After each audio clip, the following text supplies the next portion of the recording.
As some guys were drinking, Lana says it's not allowed in their closing. They then come near her and she pressed the red button. The guy then throws her into the wall. Clark enters and tells them to leave. He then meets them outside and the guy insults him. Clark pushes him down and sends the other guys flying. When he's attacked, he sends that guy also flying, but he lands on top of the police car. As he tries to run off, Lana's there and the cop tells him to get on his knees. She's a new sheriff in town and she tells Clark that he sent all the guys flying. His parents defend him. She says that he has been around many crimes and is charging him with misdemeanor battery. They will be fined $1,500 or Clark has to do community service. She tells them that she's not gonna overlook things like the previous sheriff did. Helen is visited by an old lover, Paul. He wants to go out with her, but she needs to look after a patient. Clark has to do 40 hours of community service. Lana wishes that she could save herself. Lex visits Lana and tries to comfort her. He tells her that she needs to know how to defend herself. The Kents are sued for $1 million. Clark's told that actions have consequences. As Helen can't start her car, she calls Lex, but suddenly Paul appears again and wants to drop her off. She doesn't want to and then Lex arrives. Lex thinks he might have done something to her car. He tells him to stay away.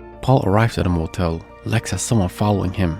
Paul says that he loves Helen and then smacks his head against the mirror and then starts smiling. Shortly afterwards he is in the hospital and tells Helen that Lex did it to him. Lex says that he did it to himself. She says that years ago she broke off her relationship with him after she found out that he beat his old girlfriend. The sheriff tries to accuse Lex but he defends himself. Paul smirks at Lex as he is taken out. When they see Lex training Lana.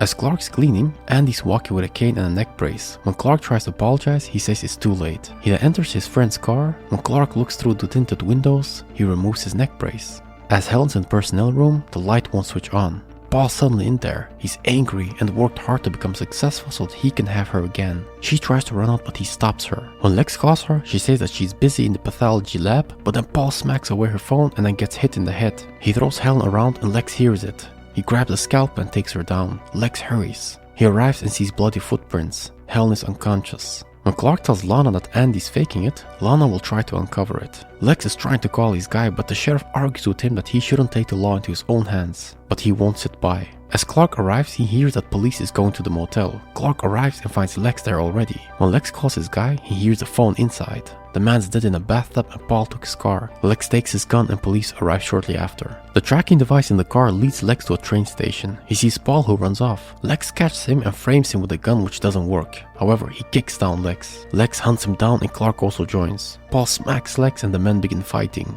Paul gets the upper hand and tries to cut down Lex with an axe. Clark, who sees this, moves the train. After Paul's down, Lex wants to shoot him, but just smacks his face. Clark enters and so does the police. She tells Lex to put down his gun, but he says that citizen's arrest is allowed in the state of Kansas. Lana tells Andy that he's faking the injuries. He puts down his cane and tries to grab her, but she instead grabs hold of him, kicks him, and then knocks him out. She then visits Clark. Andy apparently has dropped the lawsuit. He thanks her. She just wants to repay him for all the times he saved her. Lex says that Paul pleaded temporarily insanity and he left him alive. He then asks Helen to marry him.